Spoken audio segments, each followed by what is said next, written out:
சித்தர் போற்றி, சிவம் போற்றி, எல்லாம் வல்ல வாழைத்தாயே போற்றி. அன்னை காமாட்சியின் பொற்பாத கமலங்களை வணங்கி இந்த இனிய வேளையிலே பிரசன்னம் பற்றி ஒரு நுட்பமான எளிமையான விஷயத்தை பற்றி பேச இருக்கிறோம். இன்றைய தினம் நீங்கள் நார்மலாக பார்க்கக்கூடிய ஜாமுக்குள் பிரசன்னம், சோழி பிரசன்னம், தாம்பூல பிரசன்னம், இதில் எல்லாம் சில விஷயங்கள் எல்லாமே அடங்கி இருக்குது. ரொம்ப எளிமையானதுன்னு சொல்லக்கூடிய ஜாமுக்குள் பிரசன்னம். அந்த பிரசன்னத்திலையும் கூட நவக்கோள்கள், ஆரிடம், கவிப்பு, உதயம், உதயாதிபதி, ஆரிடாதிபதி, கவிப்பினுடைய நிலை, இவைகளெல்லாம் கொண்டு நாம் பதில் சொல்கிறோம். ஆனால் இன்றைக்கி பதிவு என்ன தெரியுமா? இதெல்லாம் ஒரு பக்கம் அப்படி ஒதுக்கி வச்சுட்டு இன்றைய தலைப்பிலேயே பார்க்கக்கூடியது என்ன அப்படின்னா, ஆரிடமும் இன்றைய நாளும் கோளும் இது எப்படி நமக்கு ஒரு தகவலை வெளிப்படுத்தி காட்டுகிறது என்பதுதான்.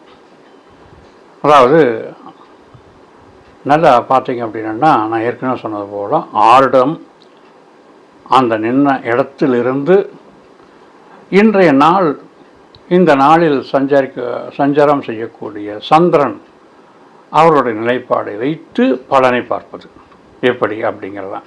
ஏற்கனவே ஒரு பதிவில் இந்த மாதிரி நான் கொடுத்துருந்துருக்கிறேன். இன்றைய சஞ்சாரத்தில், கிரகங்களுடைய சஞ்சாரத்தில் சந்திரனை வச்சே நாம் எப்படி, அல்லது சூரியனை வைத்து எப்படி நாம் அன்றைய நாளினுடைய நட்சத்திரம் என்ன அப்படிங்கிற வச்சு நாம் பலன் பார்க்க முடியும்னு சொல்லியிருந்தோம்.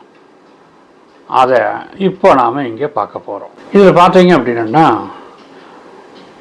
நான் கொஞ்சம் வேலை நிமித்தமாக வெளியில் போயிட்டேன். அந்த நேரத்தில் ஒருத்தர் ஃபோன் பண்ணியிருக்காங்க. சரி அப்படின்ட்டு வேலையை முடிச்சுட்டு நான் வந்தோடனே ஃபோன் வந்திருக்குது அப்படின்னு சொல்லி போட்டு அந்த ஃபோன் எடுத்து பார்க்குறேன். அவங்க ஏற்கனவே பழக்கமானவங்க தான். கிட்டத்தட்ட ஒரு 45 வயசு பெண்மணி ஃபோன் பண்ணியிருக்காங்க. சரி இருக்க கூட்டுருங்க. அவங்க ஆல்ரெடி நம்மக்கிட்ட ஜோசியம் பார்க்க வர்றவங்க தான், வாடிக்கையாளர் தான், நம்மக்கிட்ட ஜோதிடமும் படித்தவங்க தான். சரி எதுக்காக இவங்க இன்றைக்கி ஃபோன் பண்ணியிருக்காங்க, பிரச்சனை ஏதாவது நமக்கு தெரிவிக்குமா அப்படின்னு பார்த்தோம். அது என்ன பதில் சொல்லிச்சு, அதுதான் இந்த பதிவே சிறப்பு. பாருங்கள். இப்போ அவங்ககிட்ட பேசுறதுக்கு முன்னாடி பிரசன்னா நமக்கு சொன்ன பதில் என்ன அப்படின்னு பார்ப்போம். இப்போது அவர் மதியம் 12:49க்கு ஃபோன் பண்ணியிருக்கிறார். அப்போது இதில் ஆரிடம் எங்கே இருக்கும் அப்படின்னு கணக்கு பண்ணோம். மகரமனையில் ஆரிடம் 49வது நிமிடத்தில் அப்படிங்கிற போது மகரமனையில் ஆரிடம் விழுகுது. சரி இன்றைய நாள் என்ன, கோள் எப்படி அப்படின்னு பார்த்தா, இன்றைய தினம் அஸ்த நட்சத்திரம், கன்னி மனையில் சந்திரன் சஞ்சாரம்.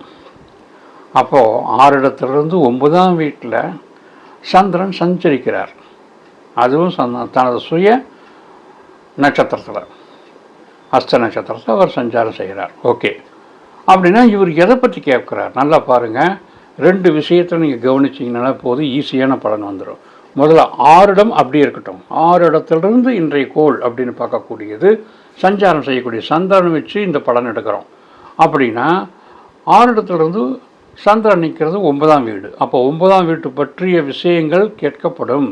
முதல் விஷயம். அடுத்தது சந்திரன் சார்ந்த விஷயங்கள், அதுவும் சந்திரன் சஞ்சாரம் செய்யக்கூடியது தனது சொந்த நட்சத்திரம் அப்படிங்கிறனால 9ஆம் வீட்டுக்கோடு சேர்ந்து சந்திரனுடைய காரகத்துவங்களும் அங்கே வரும். ஒன்று.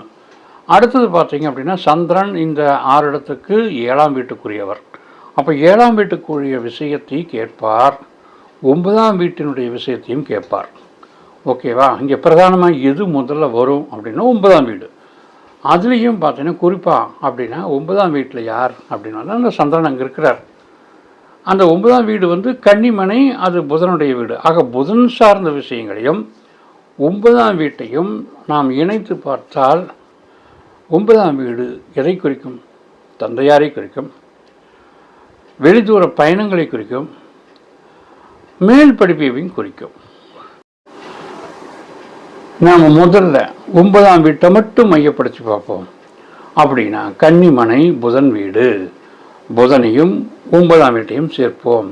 9ஆம் வீட்டுக்குண்டான அந்த பாவத்துக்குரிய விஷயங்கள் தந்தை, தூரதேச பயணம், மேல் படிப்பு, இந்த 3 விஷயம் வந்துடும்.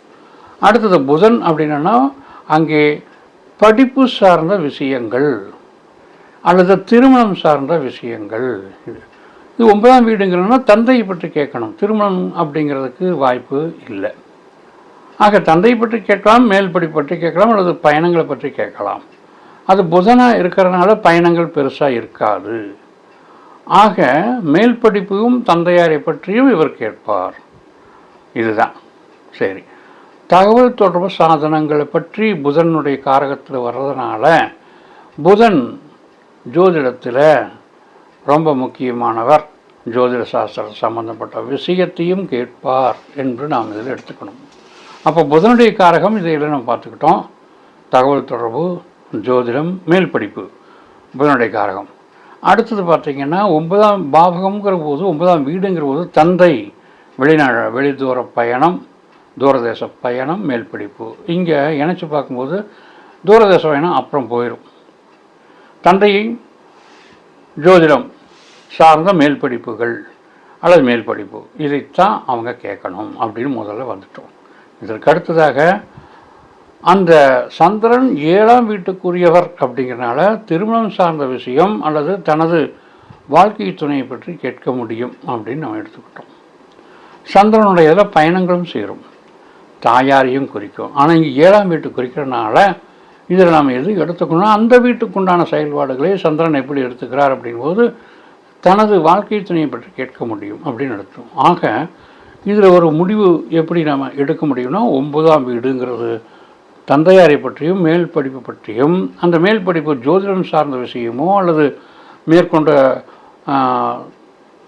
அடுத்த நிலை படிப்பை பற்றியும் கேட்கலாம். அடுத்தது இதுக்கு சார்ந்து வரக்கூடியது வாழ்க்கை துணையை பற்றி கேட்கலாம். கேட்டவர் ஒரு பெண்மணி, ஆல்ரெடி அவர் ஜோதிடம் படித்து கொண்டு இருந்தவர்.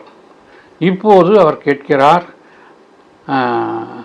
நான் என்ன கேட்கணும் அப்படின்னு நினைக்கிறீங்க, இதுதான் பிரசன்னா இந்த மாதிரி காமிச்சிருச்சு.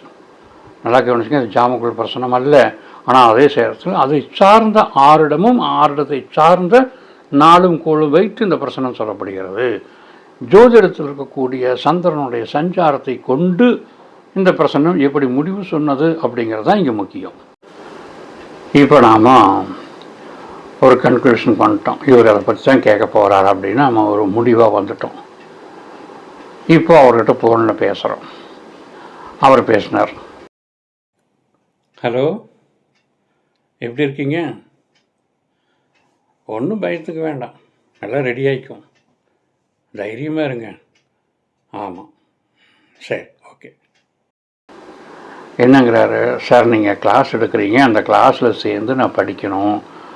ஆல்ரெடி உங்கள்கிட்ட நான் படிச்சிருக்கிறேன், நீங்கள் மேற்கொண்டு ஒரு பாடங்களை நடத்துகிறதுனால அந்த புதிய வகுப்பில் நான் சேர்ந்து படிக்க விரும்புகிறேன் அப்படின்னார். சரியா? 9ஆம் இடத்தினுடைய வேலை அப்படி சொல்லிகிட்டு இருக்கும்போது அந்த ஜோதிடத்தை பற்றி அவர் சொல்லும்போது அவங்க சிறு வயதிலே தனது தந்தையார் ஒரு ஜோதிடரும் அழைத்து செல்வார். தனது வழிகாட்டுதலுக்கெல்லாம் ஆரம்ப காலத்திலே அவர் அந்த ஜோதிடரும் சென்று அணுகி சில ஆலோசனைகளை பெற்றுக்கொண்டிருந்தார். என்னை அழைத்து செல்வார் சார், ரொம்ப அற்புதமான மனிதர், அந்த ஜோதிடத்தில் எனக்கு அப்போல நம்பிக்கை பெருசாக தெரியல, ஆனால் அவங்க சொல்லுவாங்க நல்லதே நடக்குமா, ஒன்றும் பிரச்சனை இல்லை அப்படின்னு அவர் சொன்னாருன்னு சொன்னாங்க. ஆனால் வாழ்க்கையில் சந்தித்த பல விஷயங்கள் பிற்காலகட்டத்தில் வரும்போது அந்த ஜோதிடர் சொன்னதெல்லாம் உண்மை. ஆனால் இன்று அவர் இல்லை. சரியான வழிகாட்டுதல் இன்று நமக்கு கிடைக்க முடியாமல் போய்விட்டது. அதை உங்களிடம் நான் எதிர்பார்த்து ஒரு மன ஆறுதலை கிடைத்தியது. உங்களுடைய வழிகாட்டுதல் எனக்கு ஒரு சிறப்பாக இருந்தது. அந்த வகையிலே இந்த படிப்பில் நான் மேற்கொண்டு சேர்ந்து இந்த பயணத்தில் தொடர்ந்து நாம் செய்ய வேண்டும், விட்டுவிடக்கூடாது அப்படிங்கிறனால தான் சார் உங்களுக்கு நான் ஃபோன் பண்ணேன் அப்படின்னாங்க. எப்படி பார்த்தீங்களா? இந்த கோள்களுடைய கோலாட்டம் நம்முடைய வாழ்வில் கொண்டாட்டத்தை கொண்டு வந்திருக்கிறது என்பதை இந்த பிரசன்னம் மூலம் நாம் தெரிந்து கொள்ள முடிகிறது. ஆக நாளும் கோளும் இந்த வகையிலே ஒரு நமக்கு எதை சுட்டிக்காட்டுகிறது என்பதை நாம் தெளிவாக கூர்ந்து கவனித்து வந்தால் அவை சொல்லக்கூடிய விஷயங்கள் ரொம்ப அற்புதமான விஷயங்கள் என்று நாம் புரிந்து கொள்ள முடியும் என்று கூறி, இது போன்ற பயிற்சிகளை ஜோதிடம், ஜாமக்குள் பிரசன்னம், ஜாதக கணிதம், இன்னும் யோகா போன்ற பல்வேறு பயிற்சி வகுப்புகளை பிரம்மரிஷி ஜோதிடம் நடத்திட்டு இருக்கு. நீங்களும் அதில் சேர்ந்து ஜோதிட கர்த்தாக்களாக மாறலாம். பலன் சொல்லுதல் எப்படி என்று படித்திருப்போம். அதோடு சேர்ந்து கணிதம் செய்வது எப்படி என்பதை இங்கே வகுப்பிலேயே கற்றுக் கொடுத்து கொண்டிருக்கிறோம். நீங்களும் சேர்ந்து பயன்பெறுவீர் என்று கூறி இந்த அளவிலே இந்த பதிவை நிறைவு செய்கிறோம். நன்றி, வணக்கம்.